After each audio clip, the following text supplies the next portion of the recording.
श्री कृष्ण के गरीब सखा सुदामा जी की रोचक कहानी। भगवान श्री कृष्ण के कई मित्र थे, जैसे एक, मधुमंगल 2, सुबाहु 3, सुबल 4, भद्र 5, सुभद्र 6, मणिभद्र 7, भोज 8, तोककृष्ण 9, वरुथप 10, श्रीदामा 11, सुदामा 12, मधुकंड 13, अर्जुन 14, विशाल 15, रसाल 16, मकरंद 17, सदानंद 18, चंद्रहास 19, बकुल 20, शारद 21, बुद्धि प्रकाश आदि। आओ इन्हीं में से एक सुदामा के बारे में जानते हैं खास बातें। एक, उज्जैन अवंतिका में स्थित ऋषि सांदीपनी के आश्रम में बचपन में भगवान श्री कृष्ण और बलराम पढ़ते थे। वहां उनके कई मित्रों में से एक सुदामा भी थे। सुदामा श्री कृष्ण के खास मित्र थे। वे एक गरीब ब्राह्मण के पुत्र थे। सुदामा और श्री कृष्ण आश्रम से भिक्षा मांगने नगर में जाते थे। आश्रम में आकर भिक्षा गुरु मां के चरणों में रखने के बाद ही भोजन करते थे। परंतु सुदामा को बहुत भूख लगती थी, तो वे चुपके से कई बार रास्ते में ही आधा भोजन चट कर जाते थे। एक बार गुरु मां ने सुदामा को चने देकर कहा कि इसमें से आधे चने श्री कृष्ण को भी दे देना और तुम दोनों जाकर जंगल से लकड़ी बिन लाओ। फिर दोनों जंगल में लकड़ी बिनने चले गए। वहां बारिश होने लगी और तभी दोनों एक शेर को देखकर कर वृक्ष पर चढ़ जाते हैं। ऊपर सुदामा और नीचे श्री कृष्ण। फिर सुदामा अपने पल्लू से चने निकालकर चने खाने लगता है। चने खाने की आवाज सुनकर श्री कृष्ण कहते हैं, अरे ये कटकट की आवाज कैसी आ रही है? कुछ खा रहे हो क्या? सुदामा कहता है, नहीं, ये तो सर्दी के मारे मेरे दांत कटकटा रहे हैं। यह सुनकर श्री कृष्ण कहते हैं, अच्छा बहुत सर्दी लग रही है क्या? सुदामा कहता है, हाँ। यह सुनकर श्री कृष्ण कहते हैं कि मुझे भी बहुत सर्दी लग रही है। सुना है कि कुछ खाने से शरीर में गर्मी आ जाती है, तो लाओ वो चने जो गुरुमाता ने हमें दिए थे, दोनों बांटकर खा लेते हैं। यह सुनकर सुदामा कहता है, चने कहाँ हैं? वो तो पेड़ पर चढ़ते समय ही मेरे पल्लू से नीचे कीचड़ में गिर गए थे। यह सुनकर श्री कृष्ण समझ जाते हैं और कहते हैं, ओह, यह तो बहुत बुरा हुआ। यह सुनकर नीचे की डाल पर बैठे भगवान श्री कृष्ण अपने चमत्कार से हाथों में चने ले जाते हैं और ऊपर चढ़कर सुदामा को देकर कहते हैं कि पेड़ पर फल तो नहीं, लेकिन मेरे पास ये चने हैं। सुदाम कहते हैं, यह तुम्हारे पास कहाँ से आए? तब कृष्ण कहते हैं कि वह मुझे भूख कम लगती है ना।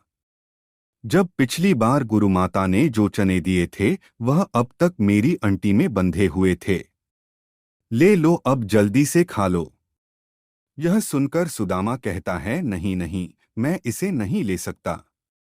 तब श्री कृष्ण पूछते हैं, क्यों नहीं ले सकते? सुदामा रोते हुए कहता है कि क्योंकि मैं इसका अधिकारी नहीं हूं और मैं तुम्हारी मित्रता का भी अधिकारी नहीं हूं। मैंने तुम्हें धोखा दिया है कृष्ण, मुझे क्षमा कर दो।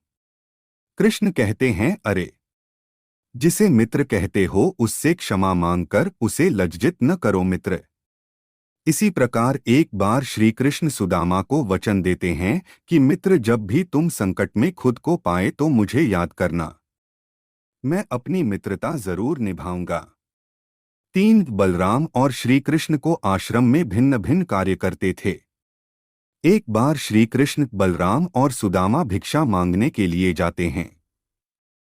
एक द्वार पर खड़े होकर तीनों भिक्षामदेही कहते हैं, तो एक महिला अपनी बेटी के साथ भिक्षा लेकर बाहर आती है और कहती हैं, ब्रह्मचारियों, आज आने में बहुत देर कर दी।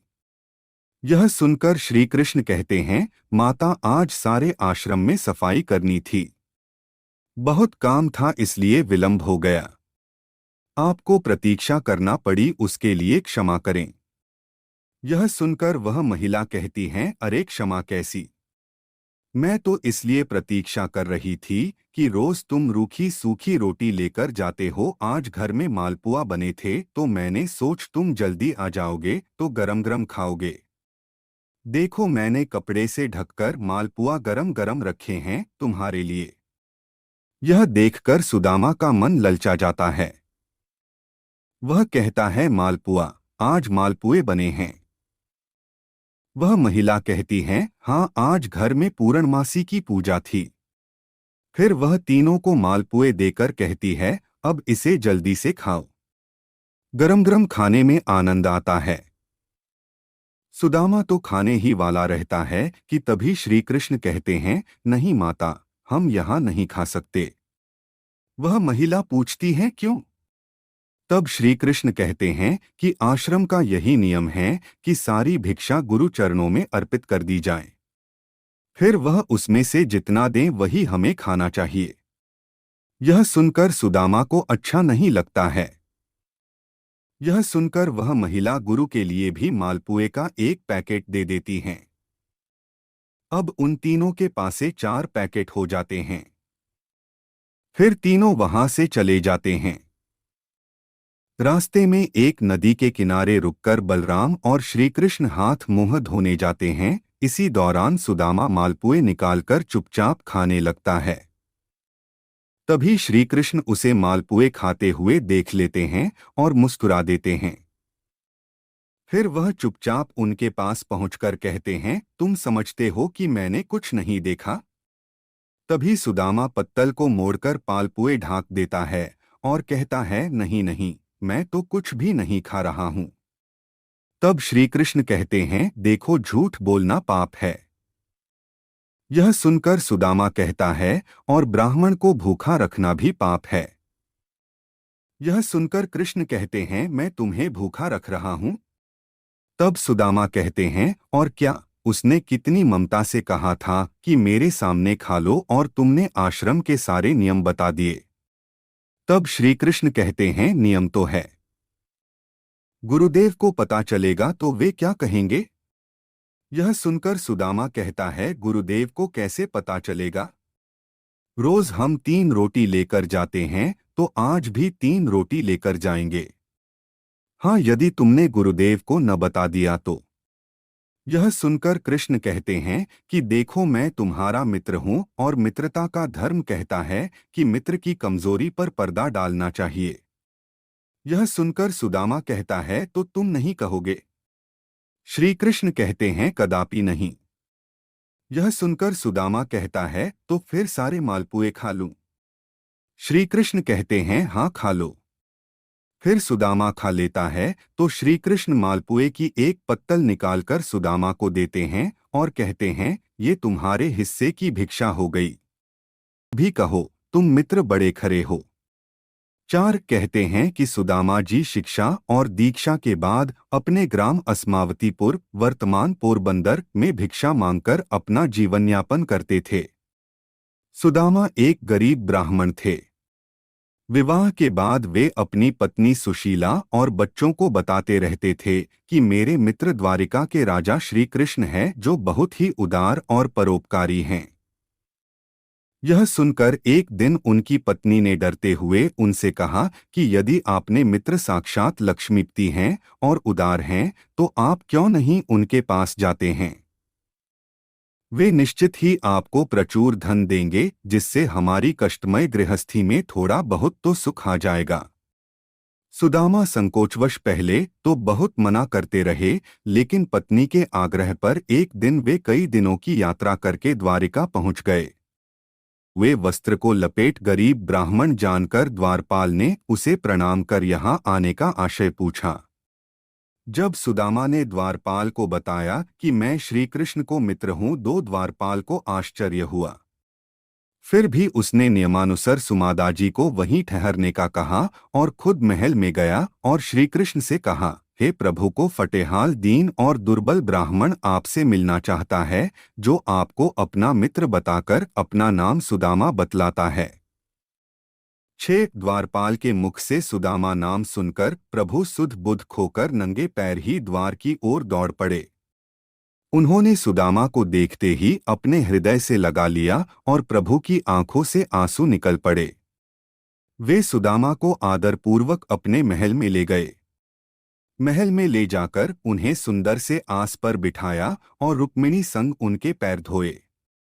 कहते हैं कि प्रभु को उनके चरण धोने के जल की आवश्यकता ही नहीं पड़ी। उनकी दीनता और दुर्बलता देखकर उनकी आंखों से आंसुओं की धार बहने लगी। स्नान भोजन आदि के बाद सुदामा को पलंग पर बिठाकर श्रीकृष्ण उनकी चरण सेवा करने लगे और गुरुकुल में बिताए दिनों की बातें करने लगे। बातों ही बातों में यह प्रसंग भी आया कि किस तरह दोनों मित्र वन में समिधा लेने गए थे और रास्ते में मूसलधार वर्षा होने लगी तो दोनों मित्रों एक वृक्ष पर चढ़कर बैठ गए। सुदामा के पास एक पोटली में दोनों के खाने के लिए गुरुमाता के दिए कुछ चने थे, किंतु वृक्ष पर सुदामा अकेले ही चने खाने लगे। चने खाने की आवाज सुनकर श्रीकृष्ण ने पूछा कि क्या खा रहे हैं सखा? सुदामा ने यह सोचकर झूठ बोल दिया कि कुछ चने कृष्ण को भी देने पड़ेंगे। उन्होंने कहा, कुछ खा नहीं रहा हूं, यह तो ठंड के मारे मेरे दांत कड़कड़ा रहे हैं। साथ इस प्रसंग के दौरान ही श्रीकृष्ण ने पूछा, भाभी ने मेरे लिए कुछ तो भेजा होगा। सुदामा संकोचवश एक पोटली छिपा रहे थे। भगवान मन में हंसते हैं कि उस दिन चने छिपाए थे और आज तंदुल छिपा रहा है। फिर भगवान ने सोचा कि जो मुझे कुछ नहीं देता मैं भी उससे कुछ नहीं देता, लेकिन मेरा भक्त है तो अब इससे छीनना ही पड़ेगा। तब उन्होंने तंदुल की पोटली छीन ली और सुदामा के प्रारब्ध कर्मों को क्षीण करने के हेतु तंदुल को बेहद चाव से खाया था। फिर सुदामा ने अपने परिवार आदि के बारे में तो बताया, लेकिन अपनी दरिद्रता के बारे में कुछ नहीं बताया। अंत में प्रभु ने सुदामा को सुंदर शैया पर सुलाया। 8 फिर दूसरे दिन भरपेट भोजन कराने के बाद सुदामा को विदाई दी, किंतु विदाई के दौरान उन्हें कुछ भी नहीं दिया। रास्ते भर सुदामा सोचते रहे कि हो सकता है कि उन्हें इसी कारण से धन नहीं दिया गया होगा कि कहीं उनमें अहंकार न आ जाए। यह विचार करते करते सुदाम अपने मन को समझाते हुए जब घर पहुंचे तो देखा उनकी कुटिया के स्थान पर एक भव्य महल खड़ा है और उनकी पत्नी स्वर्णाभूषणों से लदी हुई तथा सेविकाओं से घिरी हुई हैं। यह दृश्य देखकर सुदामा